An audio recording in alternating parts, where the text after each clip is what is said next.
Welcome back to the Executive Edge. I'm your host, and today we're tackling a topic that's quietly become one of the most consequential shifts in corporate finance: ESG reporting.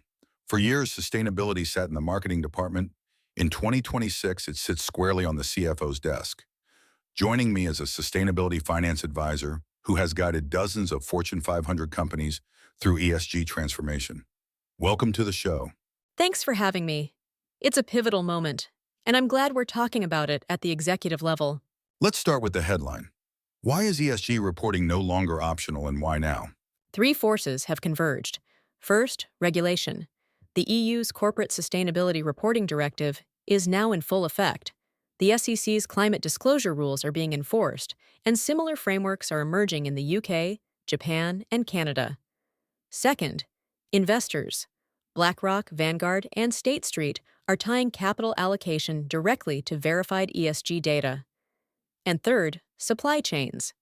If you sell to a regulated entity, you're inheriting their reporting obligations whether you like it or not. The era of voluntary glossy sustainability reports is over. So why does this land on the CFO specifically and not the Chief Sustainability Officer? Because ESG data is now financial data. Carbon disclosures sit alongside revenue in audited filings. Climate risk affects asset valuations, insurance premiums, and cost of capital.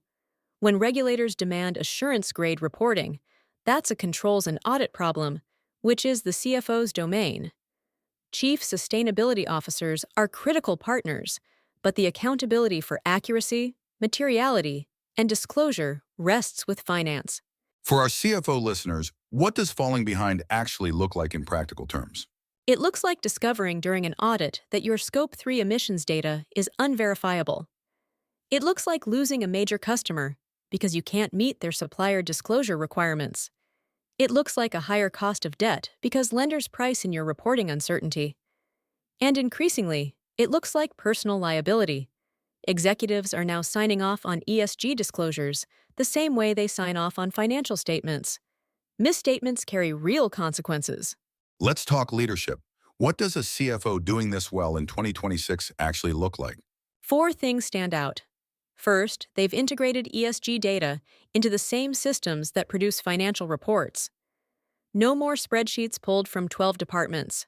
Second, they've built internal controls over sustainability information, treating it with the same rigor as revenue recognition. Third, they've engaged external assurance providers early, not waiting for the deadline. And fourth, they're using ESG data offensively to identify cost savings, secure green financing, and win procurement contracts where sustainability scores are now decisive. That fourth point is interesting. Talk more about ESG as an offensive tool, not just a defensive one. Absolutely. The CFOs I work with who are ahead of the curve are unlocking green bonds at 50 to 80 basis points below conventional debt. They're winning enterprise contracts where buyers require verified emissions data. They're identifying energy and waste inefficiencies that drop straight to EBITDA. One client uncovered $14 million in annual savings just by mapping their Scope 1 and 2 data properly. ESG done right is a margin story, not a cost story. For CMOs and CDOs listening, where do they fit into this? CMOs need to understand that ESG claims in marketing now have to match audited disclosures. Greenwashing isn't just a reputational risk anymore, it's a regulatory one. CDOs are critical because this is fundamentally a data problem. You're aggregating information from operations, HR, procurement, facilities, and suppliers, then standardizing it for assurance. Without strong data infrastructure, the CFO cannot deliver.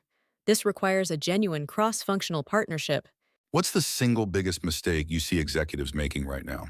Treating it as a compliance project with a finish line. Companies stand up a task force, hit the first reporting deadline, and exhale. But the frameworks are evolving, the data requirements are expanding, and assurance levels are tightening every year. Limited assurance becomes reasonable assurance. Scope 3 expectations deepen. Biodiversity and water disclosures are next. You need an operating model, not a project plan. If a CFO is listening and feels they're behind, what are the first three moves? First, conduct a readiness assessment against the frameworks that apply to you. Don't guess. Second, assign clear ownership inside finance, not just sustainability, with a direct line to the audit committee. Third, invest in the data architecture now.